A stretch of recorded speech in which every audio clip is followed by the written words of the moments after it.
स्वागत है आप सभी का। आप देख रहे हैं न्यूज़ 18 इंडिया। मैं हूं आपके साथ ऋतिका सिंह और इस वक्त मैं मौजूद हूं पवित्र और प्राचीन नगरी हरिद्वार में। हरिद्वार के पतंजलि यूनिवर्सिटी में मौजूद हूं, जिसमें पहला दीक्षांत समारोह कल होना है, जिसमें मुख्य अतिथि के तौर पर खुद राष्ट्रपति रामनाथ कोविंद मौजूद रहेंगे। हालांकि तमाम तरह की तैयारियां युद्ध स्तर पर जारी है इस कार्यक्रम को भव्य बनाने के लिए, और खुद इस वक्त बाबा रामदेव मौजूद है, पतंजलि यूनिवर्सिटी के चांसलर, जो कि तैयारियों का जायजा लेते हुए नजर आ रहे हैं। बाबा जी, स्वागत है आपका न्यूज़ 18 इंडिया पर। प्रणाम ऋतिका जी, आपको भी और आपके सभी दर्शकों। सबसे पहले बाबा जी, मैं यही जानना चाहूंगी कि ये यूनिवर्सिटी बाकी यूनिवर्सिटी से कितनी डिफरेंट है, और कल के कार्यक्रम के बारे में पूरी जानकारी दीजिए। कुछ लोग केवल साइंस पढ़ाते हैं, कुछ लोग खाली स्पिरिचुअलिटी की बातें करते हैं। ये साइंस और स्पिरिचुअलिटी का है, वैदिक ज्ञान का और आधुनिक अनुसंधान का एक संगम है, जहाँ पर प्राच्य विद्या संकाय हमारा और हमारा साइंस फैकल्टी, एक तरफ हमारा जो है वर्ल्ड क्लास इंफ्रास्ट्रक्चर है, और वहीं दूसरी तरफ हम ऐसे विश्व नागरिक तैयार कर रहे हैं जिनके भीतर एक श्रेष्ठ व्यक्तित्व, श्रेष्ठ चरित्र, श्रेष्ठ नेतृत्व ऐसा हो कि वो ऐसे ग्लोबल हम सिटीजन तैयार करें जो पूरी दुनिया में भारत का नेतृत्व करें। माने भारत के ऐसे ब्रांड एम्बेसडर्स हों जो केवल किसी एक संदर्भ में नहीं, माने भारत की दृष्टि से देखें तो विधायिका, कार्यपालिका, न्यायपालिका और मीडिया, खबर पालिका, सब जगह धूम मचा दे। ऐसे विद्यार्थी हों जो माने चाहे वो सिविल सर्विसेज में है, चाहे बिजनेस में है, चाहे वो स्पोर्ट्स में है, चाहे वो कला के क्षेत्र में है, माने सामाजिक, आर्थिक, राजनीतिक, धार्मिक, आध्यात्मिक क्षेत्र में एक नया इतिहास और कीर्तिमान बनाने वाले विद्यार्थी तैयार हों। इसलिए हमने देखते हैं, आप दाईं तरफ हमने नालंदा तक्षशिला का ये जो प्राचीन गौरव है, पूरा आप इंफ्रास्ट्रक्चर देखेंगे तो प्रत्येक पूरा जो तत्व है यहाँ पर, जिसको जो है वास्तु कहते हैं, इसका वास्तु भी हमने ऐसे रखा है कि किसी को यह नहीं लगना चाहिए कि अरे मैं तो वेद पढ़ रहा हूँ, मैं दर्शन उपनिषद, क्योंकि हम ये सब कोर्सेज यहाँ चलाते हैं। और आपको जानकर के आश्चर्य होगा, सर्वाधिक वेद, दर्शन, उपनिषद, व्याकरण शास्त्र पढ़ने वाले, सर्वाधिक योग में प्रामाणिकता के साथ अध्ययन करने वाले और आयुर्वेद में अध्ययन करने वाले विद्यार्थी हमारे पास है। यानी कि मुख्य तौर पर इस यूनिवर्सिटी में योग, संस्कृति, साहित्य, विज्ञान के बारे में बताया जाता है, पढ़ाया जाता है।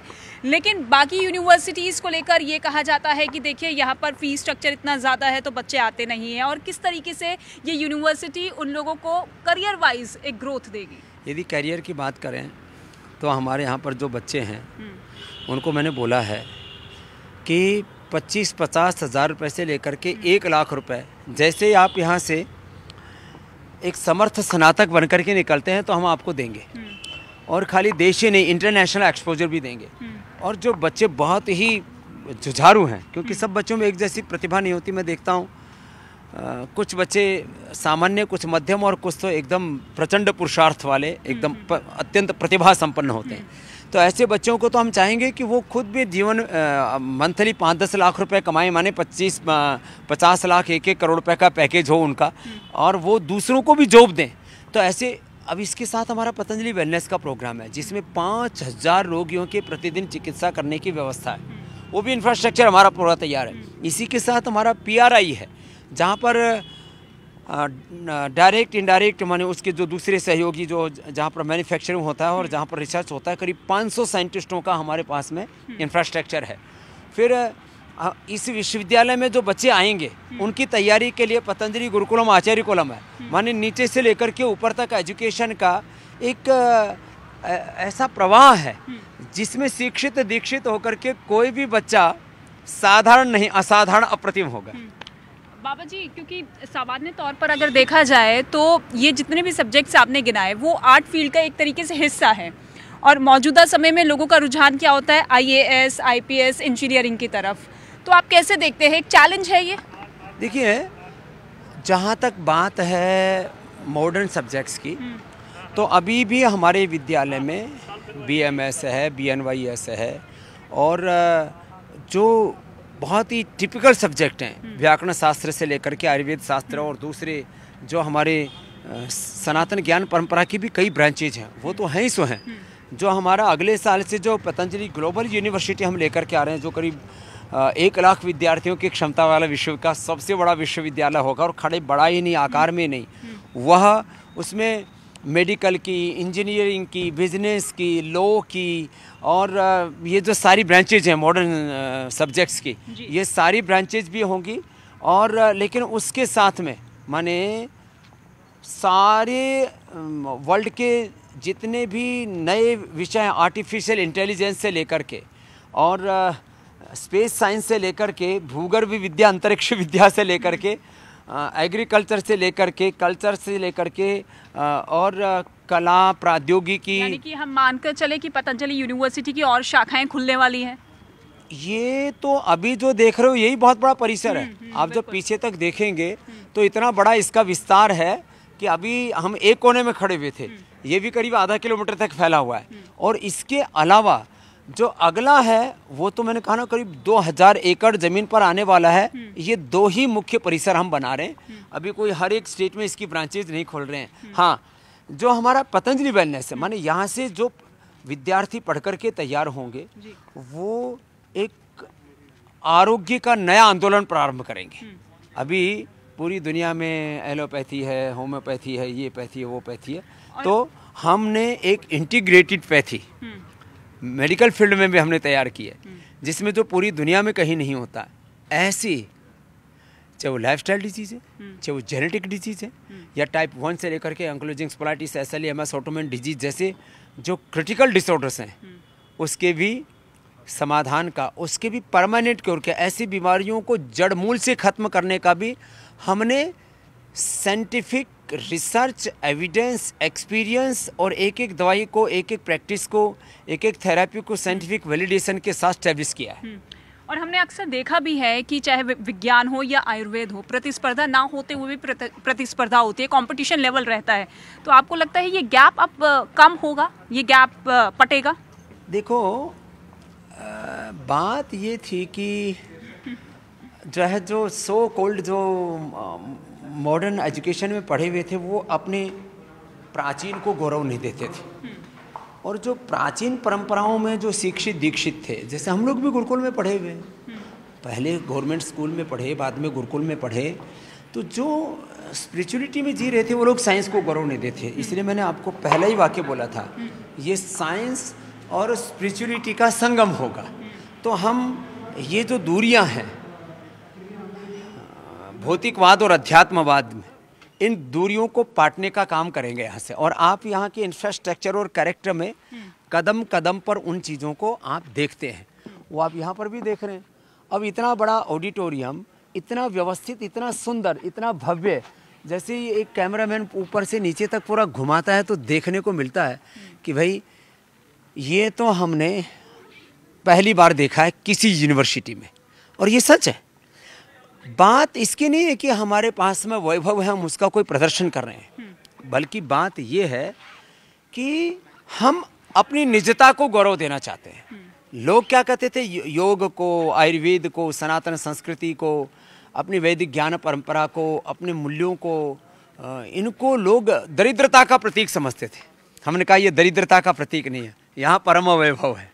अच्छा, आपने यूनिवर्सिटी की भव्य तस्वीरें तो दिखाई, लेकिन हम ये भी देखते हैं कि हर साल पूरे दुनिया भर से 100 यूनिवर्सिटीज़ की लिस्ट आती है, जिसमें भारत की पोजीशन हमेशा ही संघर्षपूर्ण रही है, भारत पीछे रहा है। 100 में भी भारत का नाम शायद नहीं आता। बिल्कुल। और यदि थोड़ा बहुत कोई सम्मिलित भी होता है तो वो भी पीछे से फर्स्ट होते हैं हम लोग।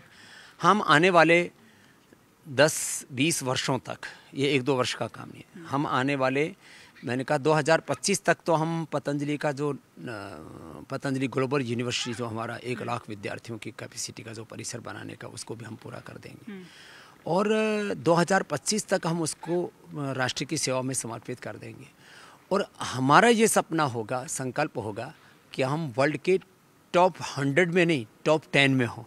और हमारे यहाँ के बच्चे फिर जो है यूरोप में पढ़ने के लिए, ऑस्ट्रेलिया में, कनाडा में, US में, वहाँ पढ़ने के लिए ना जाएं, बल्कि वहाँ के बच्चे यहाँ पढ़ने के लिए आएँ और उनको प्राइड फील हो कि हमने वर्ल्ड के टॉप एजुकेशन को हमने यहाँ पर लिया है। और खाली विद्याभ्यास ही नहीं, उस शिक्षा के साथ हमने वो संस्कार पाए हैं यहाँ पर जिससे कि हम अपने जीवन में जो कुछ करना चाहते हैं उसके लिए इस व्यवस्था ने हमको समर्थ बना दिया है। बिल्कुल ठीक है, ये ड्रीम प्रोजेक्ट है, लेकिन स्किल डेवलपमेंट, रिसर्च, रोजगार के तौर पर आप इस यूनिवर्सिटी को कैसे देखते हैं?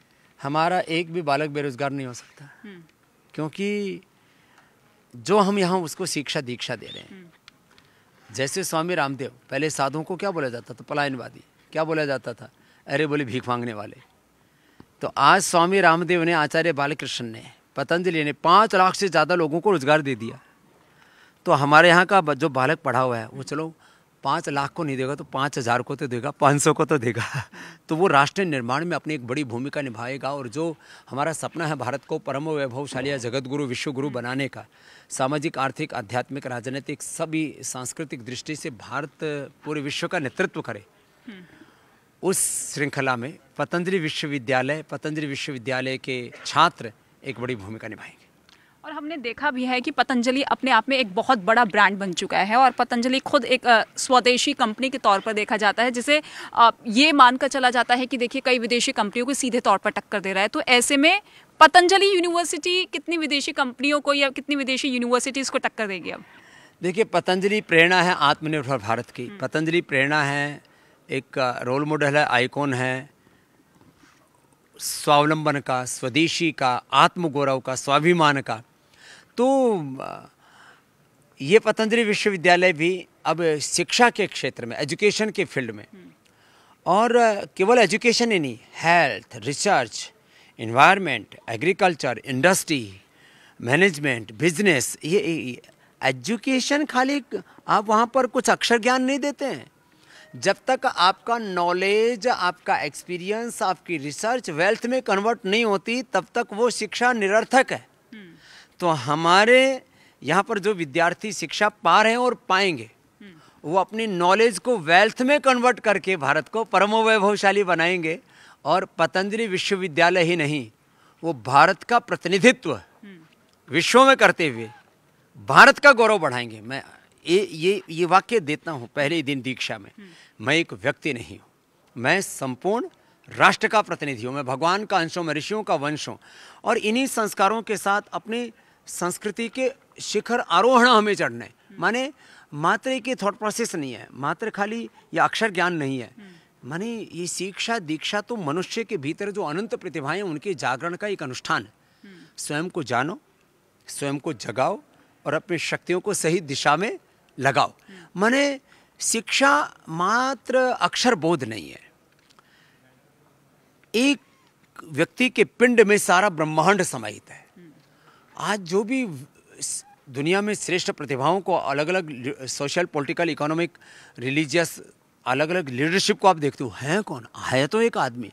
तो दुनिया का सबसे बड़ा काम है अच्छे आदमी का निर्माण। और वो आदमी यदि बन गया ना तो दुनिया अच्छी बनेगी। और वो काम पतंजलि विश्वविद्यालय के माध्यम से हम करें। एक संपूर्ण नागरिक के तौर पर आपको हर किसी को परिपक्व करना है।